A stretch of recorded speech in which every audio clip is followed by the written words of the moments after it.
Hey, everybody, it's Jeff Burton from the Rizzuto Show. Thanks for tuning into the Facebook takeover with, my goodness, Taylor Momsen. How you doing? Hello, I'm good. How are you? I'm okay. I'm going to get the geeky fan side of this out of the way first, which nobody watching is going to be surprised about. But I've been a fan for a while. You and I have chatted a handful of times. And the last couple of times that we did it, I'm sure you don't remember this, but we do a picture together, and I started collecting them. Can you see that? Oh, shit. Look at you. I think you're 17 in that first one. Baby. I am a baby in that one. Look at you. Yeah. I know. You were a baby. I'm still an old man. So. No. That's great. That's crazy. Yeah. It's good to talk again, man. I don't know how we're going to work this one out. We'll try to turn it sideways or something. But hello, and thank you for taking the time for doing this. I know it's been a very, very long time since you've been to St. Louis to play a show. What have you, the $2 question, what have you been doing during all of this downtime, this quarantine? What have you been up to? I have been, we just released a single. We just released Rock and Roll. So I've been doing a lot of promoting from home and figuring out how to work from home, which is different. I'm adapting. Yeah. That, and then when I'm not doing this, I've been playing just a ton of guitar. Oh, that's amazing. It's amazing that you have that to fall back on and to do. And talking about working from home, I broadcasted from my house for like 7 weeks, right? And so 2 weeks ago, I guess 2 Mondays ago or whatever, was my first day back. And then so I've been quarantined in this, what we call a producer's room, right? So when I go in there and I start show prepping, I get to listen to the radio station. This morning, I get there at 3 a.m. on the day that I'm going to talk to you on Facebook Live. I turn up the monitor and Death by Rock and Roll was jamming on the point. Oh, that's awesome. Oh, yeah. Perfect. That's kismet. Yeah, it's pretty cool. I had listened to it a handful of times, on Spotify, had yet to hear it on the radio. And Donnie Fandango, who's our music director, said that song sounds great on the radio. And I agree. What are your thoughts? I agree. Thank you so much for playing it, man. That song was a long time in the making, almost 10 years. So it's very cool that it's out in the world now and people can hear it. I've been keeping it all to myself for the record's finished, so I've been listening to it ad nauseum. So it's nice that it's finally out and I can share it. And share it, yes, is one thing, but then to do this and get out and talk with the people and talk about the process of the record and what you've been doing. And you said, I think right before we went live, that this is your first ever Facebook Live? I believe it is, yes. Wow. Yes. We are honored. You're popping my Facebook cherry. Yes. So a person in your position and what you do, how come you're not the multimedia mogul? You got somebody do that for you, just not interest you, or what? It's just, when I have to do it, I've always had people around me who are a little bit better. I've got techs and guys who just, they know how to do this stuff. Like, sure. I don't record my own vocal, I sing it, I'm having to learn to adapt to this new world of doing everything yourself. And it's taking me a minute, but I'm catching up slowly. Yeah. So you pick up the guitar and you start playing. What does Taylor Momsen play to? I'm not bored, but I'm passing the time. I'm trying to be creative. You pick up your guitar. What do you start to play? Well, I was playing. We did a live stream for Fearless Records for Crew Nation, and so I did a cover of Nick Lowe's Peace, Love, and Understanding for that. Nice. Right now, I've been playing a lot of Oasis. I've been just kind of going through the Oasis records and jamming on Oasis songs. Oasis going to get back together? Yes or no? What do you think? I hope so. I really hope so. What a reunion that would be. It would be pretty incredible, but I'm one of those people that when the one brother says, yeah, then I'm all on team that brother. And then when the other brother says the other brother's a dick, then I'm like, yeah, I'm all team that brother. And I'm not even sure which brother is which, to be honest with you. I love them both. I got to meet Liam years back. We played a festival together, and he was wicked cool. I've yet to meet Noel, so that's on the bucket list. And, if I can, maybe I'll try to put my 2 cents in there. Maybe you're the person who gets them back together, right? Come on, you're the perfect duo. Come on. This has happened before. We could sell some records. Maybe you guys could go along on the tour, that sort of thing. Everything you're saying. Yeah. Other stuff that has that has happened since the last time we talked. Obviously, the death of Chris Cornell, one of your heroes. Yeah. Just reading an article from I think is it pronounced Kerrang? I think online today, and you just poured your heart out about what happened. And wow, just your thoughts. I mean, one of the guys that's on the show, the lead of the show that I'm on, Rizzuto, is a huge fan, and this man almost broke down on the air. And this is just from a fan standpoint, so I can't imagine what you went through. It was heavy, man. It was very heavy. It was something I had never experienced before in my life, and it hit me. It hit me hard, to say the least. I think it did a lot of people around the world. I mean, he was such an influence and such a voice and a writer, and I mean, and such an idol of mine. I didn't know how to feel. Obviously, I was devastated, but I didn't know how to process that new emotion of just devastation, I guess. So we left tour. I went, you know what, I'm not in a good place I couldn't get on stage without like crying. Like we covered, Audio Slave and stuff. And it's like, I can't, I'm not in a good spot to be public. So we quit tour, canceled tour, went home. I took some time to reflect and actually started writing again. And we were about to go into the studio. We were talking about going into the studio to start working on the fourth album. And then I got the phone call that Kato, our producer and my best friend in the entire world, had passed on a motorcycle in a motorcycle accident. And that was kind of the nail in the coffin, for lack of a better term. And I went very down. It got very dark. I went very down into a downward spiral of depression and whatever comes along with that. And it was a very dark period in my life. I wasn't sure how to get out of it. I wasn't sure if I was going to get out of it. I was kind of at a place where I just had given up. I was like, what's the point? What's the point of any of this anymore?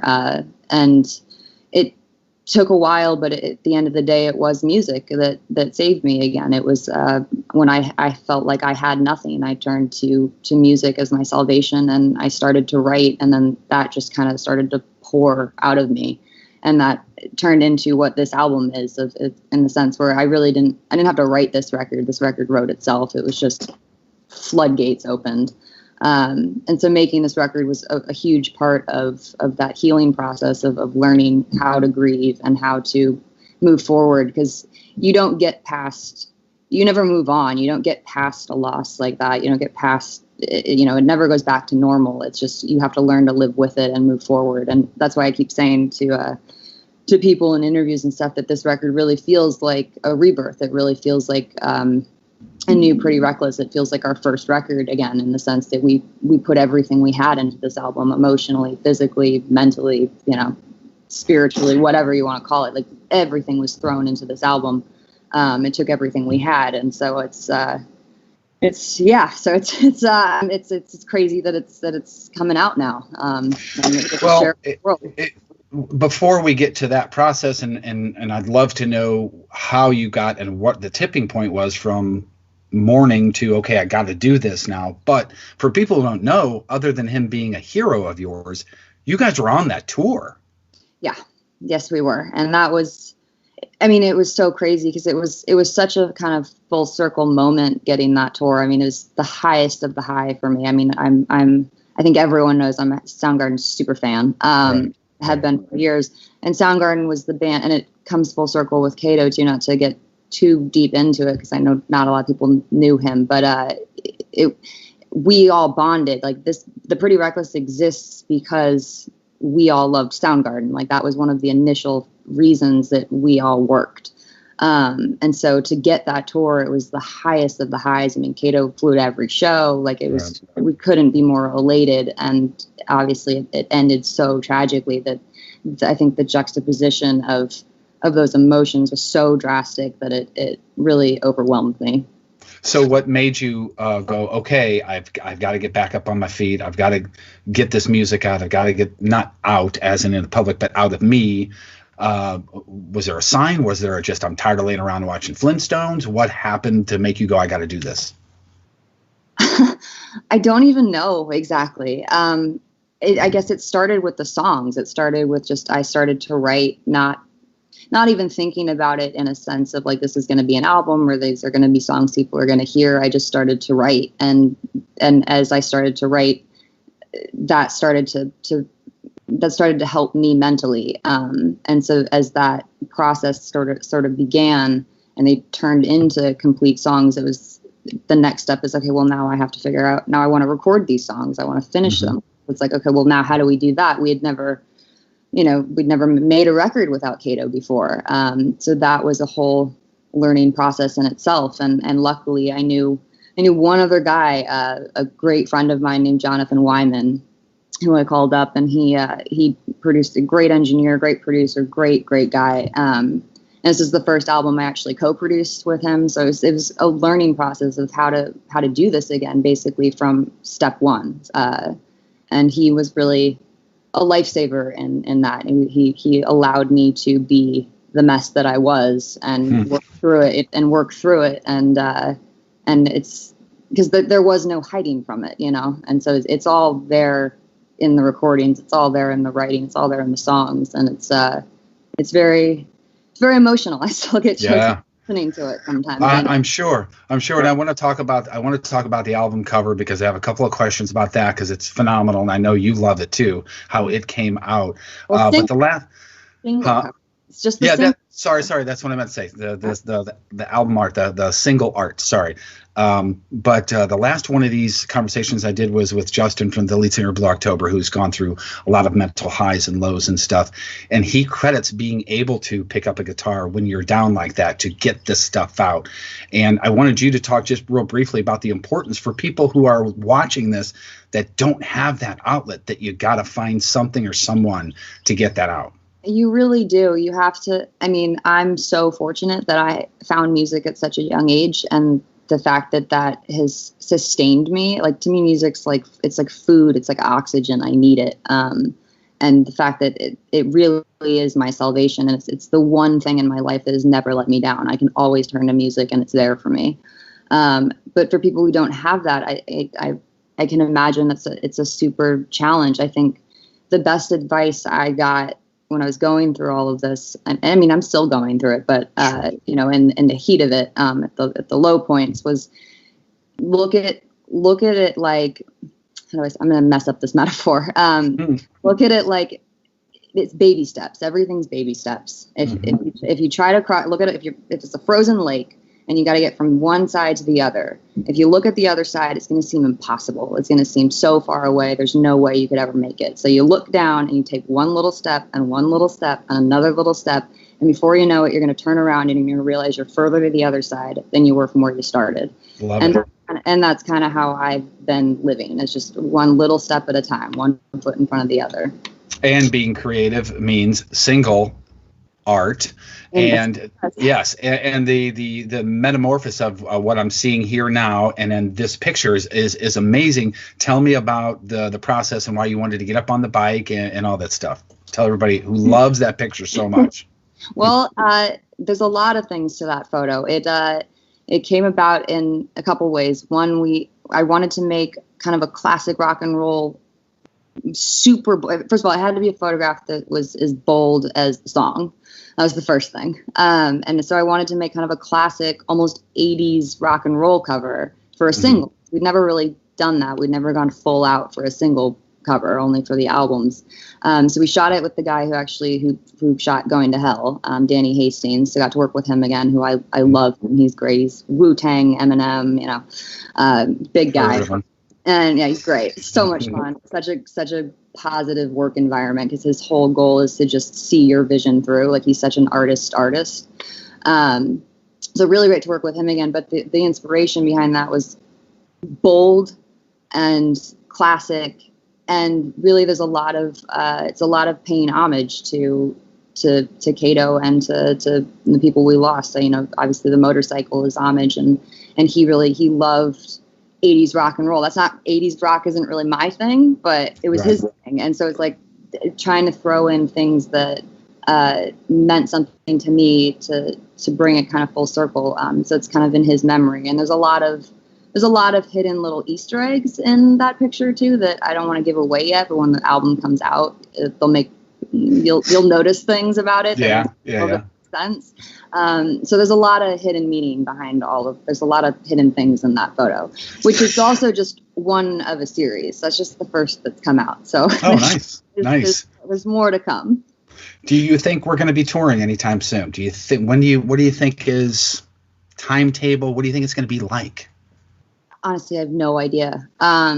It's mind blowing to me. It's crazy. I'm hearing 2021 is what that's kind of what I'm hearing. I mean, it's a real bummer. It's very difficult to release music and not be able to complete the circle and play it live. Right. We're certainly itching to play. But I'm trying to look. I mean, we had amazing touring set up for this round. It was like all the festivals. It was the Foo Fighters, Guns N' Roses, Pearl Jam. Like the list went on. And I'm trying to look at it positively. Like, okay, nothing's canceled. It's just pushed. It's just postponed. Yeah. You just got to ride the storm out, and it'll pass, like every storm does. And then music's gonna come. Live music, I think, in one way will come back better than ever because everyone wants it so bad. Everyone needs it. So that's at least my positive spin on it. Well, I think even if we all have to stand 2 feet away from each other and wear masks, when we can stand and look up and see bands like yours and Foo Fighters and Pearl Jam and whatever playing live again, I mean, it's going to be freaking amazing. So hopefully sooner than later. And I know we got to wrap up here in a second, but I want to talk about the single Death by Rock and Roll. The freaking guitar. Are you kidding me? Wow. Where did that come from? It came from, that's all Ben, man. Wow. He lets that hair down and just goes. Wow. He doesn't suck. No, he doesn't. No, he doesn't. He's so quiet too. And then I press play on that, and 4 seconds in, it just that. And was there inspiration? Is there anything? Where did that come from? Did you just come in and go build a song around this? It was incredible. Well, I mean, you'd have to ask him. I don't want to speak for him, but I know that we all worked very hard on that song. I mean, that song, Death by Rock and Roll, is a song basically 10 years in the making. When I first met Ben and Kato, Ben had a demo of like a verse and chorus of the song Death by Rock and Roll. And this is before we were a band. And then Pretty Reckless started, all that, tabled that song, didn't think anything of it. And when all this went down, that line came back around, and I went, we should finish that. Like this is very fitting now, and to everything that's happened. And that was kind of the start of the album, of completing that song, recording it. And so I know I did, and to speak for Ben, in the way he played it was just attack. That was the whole point, is balls to the wall, like battle cry for rock and roll, attack it. Yeah. Well, well done. It worked. And as a runner, I've already put it on a running playlist, because that is one of those that, to anybody out there that runs, put that on your playlist, and then also call the radio station and request the song, because it's awesome. Taylor, thank you very much for hanging out with us. We appreciate it very, very much. And hopefully we'll see you live in person very, very soon. Anything you want to say to the fans on the way out? Go right ahead. Just, hey guys, and check out the new song, Death by Rock and Roll. It feels really good to be back, and can't wait to see you all when the storm passes. It's going to be great. Stay safe, everyone. Taylor Momsen, Pretty Reckless.